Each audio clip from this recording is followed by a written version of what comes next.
The Confessions of Frannie Langton, now streaming on Britbox. We have actress Karla-Simone Spence and author Sara. Thank you so much for your time today.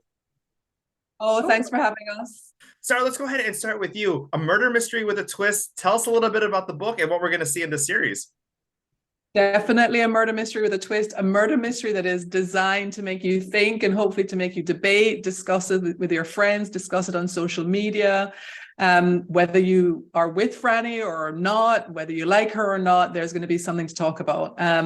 So it's an adaptation of my novel, and it's about a young Jamaican woman who is brought to London in the early 19th century, and she is sent to work in a Mayfair mansion where she falls passionately in love with her mistress, and then is accused of murdering both her mistress and her mistress's husband, which is not a spoiler. That's how the show starts.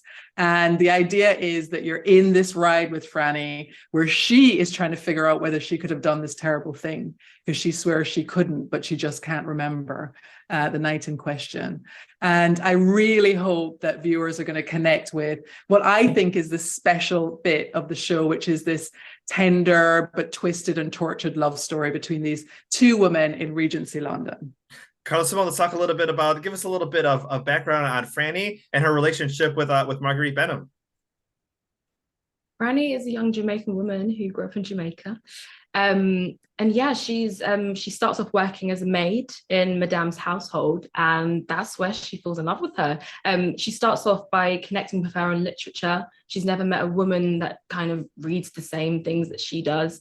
And yeah, she's completely amazed by her, and just they're like two magnets, and she's just drawn in and just completely wants to understand her. And yeah, she falls in love, and it's really passionate, it's tortured, and Frannie would love to run off into the sunset with Madame and, you know, start a life with her. And Madame's more realistic. She's like, Francis, we can't, you know, she's married and we live in the 1800s, and it's not that easy. Although there are, you know, there were some women doing it and successfully doing it. But I suppose that Madame wasn't aware that it was a possibility. But yeah, Frances just can't believe that she could be capable of murdering the woman she loves, because she does love her. And it's really, yeah, like Sara says, I think it's a really tender part of the story, which I really like. And it's, we really try to make it as authentic as possible. Yeah, I know we need to have the two of those characters time travel to 2023 and see what their relationship would be like. Yeah, maybe that'll be the sequel. Maybe that'll be the sequel. Sara, as far as writing down the words and seeing the series come to life, tell me a little bit about what that's like, because especially people who love the book cannot stop reading it, and people who watch the series, you can't just watch one episode because you will need to find out what happens. Yeah, I hope so. I mean, I love binging a good story, whether on the page or on screen. So I hope people are going to do the same with this. And let me tell you, how do I describe it? It is absolutely surreal. I mean, I didn't think the dream of having a novel published would come true. And so the dream of having that novel adapted for television was just a step further than impossible for me. So I do have many pinch me moments when I think about, you know, this now being on screen and available for viewers around the world. In particular, because what we've done, which I think is just so special to me, and I know will be special to others, is that we have put a Jamaican woman where history and literature would have said she didn't belong before. You know, where growing up, I never saw one. I like to say we put a Jamaican woman in Jane Austen territory. And I feel like that's something to be really proud of, you know, to celebrate, especially as we're launching on International Women's Day. Oh, exactly. And especially, you know, with representation, people, what were you going to say, Karla-Simone? Oh no, I was dancing. Oh, you were dancing. As far as Frannie fighting to tell her own story, that's something that so many people can relate to. Karla-Simone, tell me a little bit about, you know, playing that character, because so many people can relate just to that, you know, that fact right there. Yeah, it's just about like trying to fight for your voice, you know. There's this moment with Frannie and Madame, and they're saying, you know, women, you know, they're writing to try and join history because their stories aren't being told, they're not being published. And there's so many stories from back in the day where, you know, we're not aware of because they weren't given the platform. You know, Frannie would love to be a writer. She would love to be published. She starts writing her confessions in the show. And Madame also tries to do that. And, you know, it doesn't really go so well.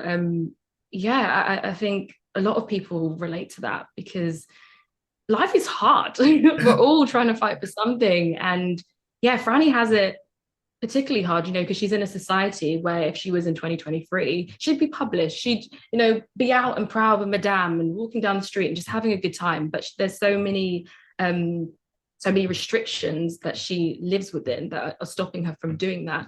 But she's still fighting. She's still, you know, I think she's still making her presence known and putting her stamp on the world, which I really admired about her. Progress is linear, but I think you've seen, just as an observer in America politically, that the rights that women have fought so hard to gain can be stripped away from them. So it's really important to remember, you know, where we came from and how hard people have fought to get us the rights that we take for granted today. Oh, exactly. And you never know at what age someone's going to watch this and the representation that they need at that time to see themselves, to say, I can do this or I can do that, or I see myself in a certain project, and that could change the trajectory of somebody's life. Yes. It's so important. I mean, I write because I had examples of people like Toni Morrison, and I think it's so important, if you are given entry into this really sort of privileged space, that you try to do the same, you know, to encourage people who may be in the same position you were as a young person. Wonderful. Well, happy International Women's Day. Thank you both so much for joining me today. The Confessions of Frannie Langton, now streaming on Britbox. Thank you for having us. Thank you.